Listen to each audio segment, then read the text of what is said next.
일본의 밤거리에서 C19가 급속하게 전파되고 있다는 뉴스가 계속 나왔습니다. 사실은 밤거리뿐 아니라 총체적인 부실 대책 때문에 문제가 생기고 있었는데 말입니다. 그런데 밤거리라는 용어 때문에 일본인들이 밤에 외출을 자제하면서 애꿎은 상점까지 피해를 입고 있다는 원성도 많았습니다. 용어가 너무 막연해서 밤에 영업을 하는 모든 가게들이 눈총을 받고 있다는 거죠. 그래서 후생노동성의 자문위원회가 특별한 회의를 했다고 합니다. 그러나 정말 중요한 것은 아베 정부와 도쿄도의 확실한 방역 대책이기 때문에 이런 회의에 비난과 빈정거림이 쏟아지고 있습니다. 이미 일본의 C19 대책은 해외 국가들의 비판을 받고 있는 개그 콘서트 방역 대책입니다.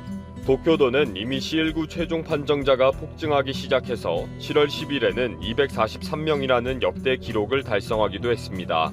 이렇게 도쿄도는 PCR 테스트를 한 인원의 10%에 해당이 되는 인원이 최종 판정자로 확인되는 수준입니다. 그 중에 50% 가까운 사람의 전파 경로는 전혀 파악을 할 수가 없기도 하고요.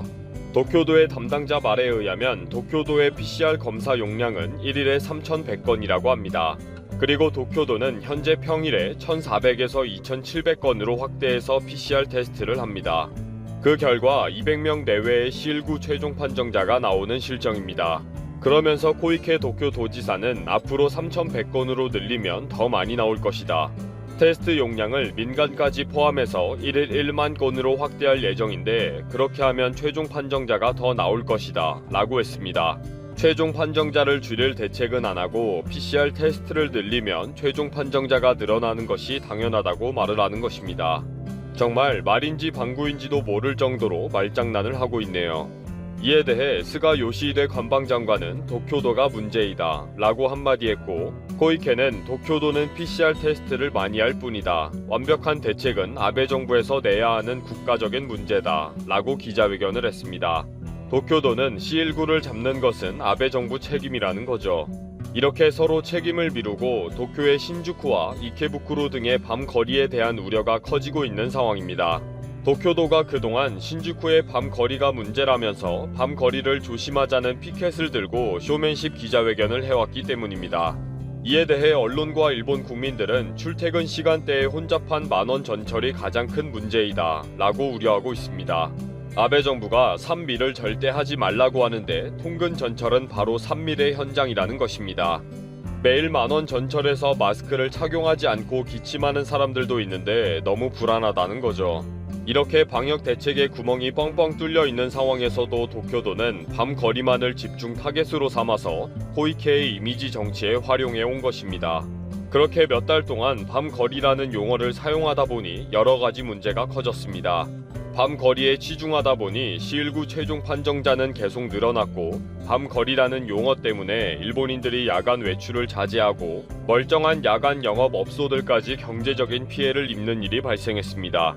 그러다가 14일 후생노동성의 자문위원회 회의가 열렸습니다. 자문위원회는 말도 많고 탈도 많던 전문가 회의를 없애고 다시 만든 정책조언 기관입니다. 최근 일본에서의 C19 방역 대책을 점검하고 분석을 하기 위한 자리입니다. 최근 도쿄도에서 발생한 최종 판정자의 43%의 전파 경로를 파악할 수 없었다는 것과 20대 30대가 75%를 차지하고 있다는 것을 확인했습니다. 그리고 중요한 것을 결정했습니다. 그동안 사용한 밤 거리라는 표현을 사교 음식점이라는 표현으로 바꾸기로 했습니다. 사교 음식점은 조심하고 다른 밤 거리 영업 점포들은 해당이 되지 않는다는 의미입니다. 이제는 사교 음식점을 조심하자는 표현으로 바꿔 사용하기로 한 것입니다. 이런 회의 결과를 전해들은 일본인들은 정말 중요한 방역 대책은 하나도 세우지 못하면서 무슨 말장난 같은 짓이냐 라고 비난을 퍼붓기 시작했습니다. 비싼 돈을 받아가면서 모인 자문위원회가 정말 엄청난 결정을 내린 것에 대해 네티즌들은 빈정거리기 바쁩니다. 대단히 어려운 결정하셨네. 말장난에 고생했다. 그냥 쉽게 물장사로 가자. 이런 호칭 정하는데 회의비를 얼마나 쓴 거냐. 바보들만 모였군. 쓸데없는 용어 만들지 마라. 머리 아프다. 짙은 접촉 음식점이라고 해야 확실한데. 역시 일본 최고 학부의 졸업생들이다. 오늘 회의 제목이 밤 거리의 별칭인가 보네. 고생했다. 음식점에서 사교가 이루어진다고? 차라리 접대부 식당으로 해라. 왜 유흥업소라는 단어는 안 되나? 빈정거리면서 새로운 이름 짓기가 유행처럼 되어버렸네요. 일본의 한 의료 전문가는 밤 거리에 집중하고 있는 아베 정부와 도쿄도의 대책은 정말 위험하다라고 경고했습니다. 아베 정부와 도쿄도는 밤 거리에 너무나 많은 사실을 숨기고 있다고 했습니다. 다른 나라들은 종합적인 대책을 세우고 있는데 일본은 실제적인 대책은 하나도 세우지 않고 있다는 거죠. 아베 정부는 전문가 회의에게 책임을 미루고 있는데 일본의 전문가 회의는 공무원과 그 주변의 관계자들로 구성되어 있어서 완벽한 대책을 세울 수가 없다는 것입니다. 밤 거리가 문제가 아닌데 일단 아베 정부와 도쿄도는 책임을 미루면서 하루하루를 무책임하게 시간만 보내고 있다고 했습니다. 이러다가 정말 큰일 난다는 거죠. 물론 벌써 큰일이 나고 있지만 말입니다.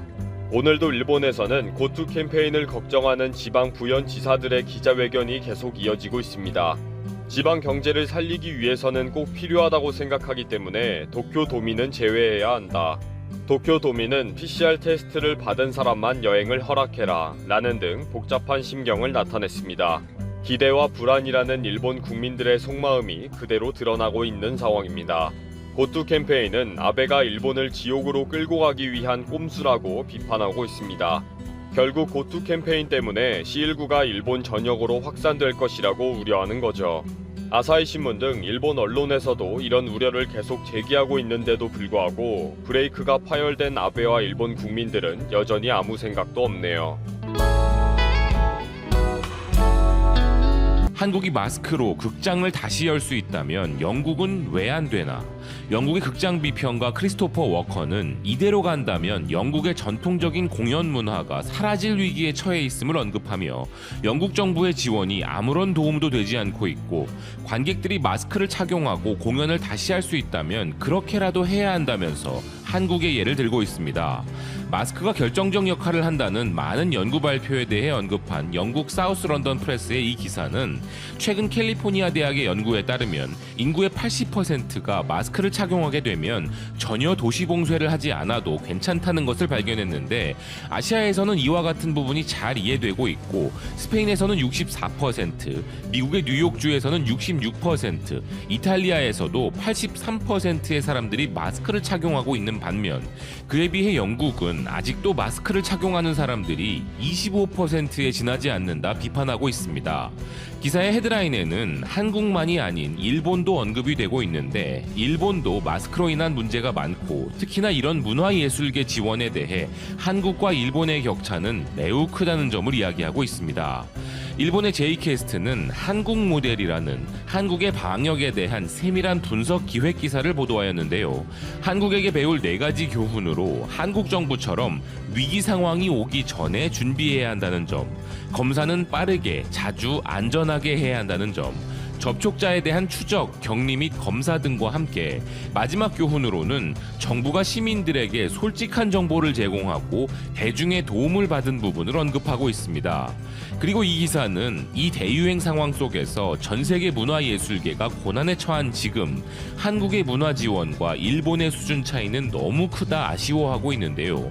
사포로 지역의 문화예술을 담당하는 사람들이 대유행으로 인해 어떤 타격을 입고 있으며 어떤 지원을 요구하고 있는지에 대해 관계자 938명과 단체 및 사업체 164개를 대상으로 실태조사를 한 결과 현재 전체의 90%가 일본 정부의 자제 요청으로 인해 강제로 활동 중지를 하고 있는 상태이지만 음식점에 대해서는 지원을 하면서도 문화 등의 이벤트에는 보상금이 없는 상황이라고 하는데요.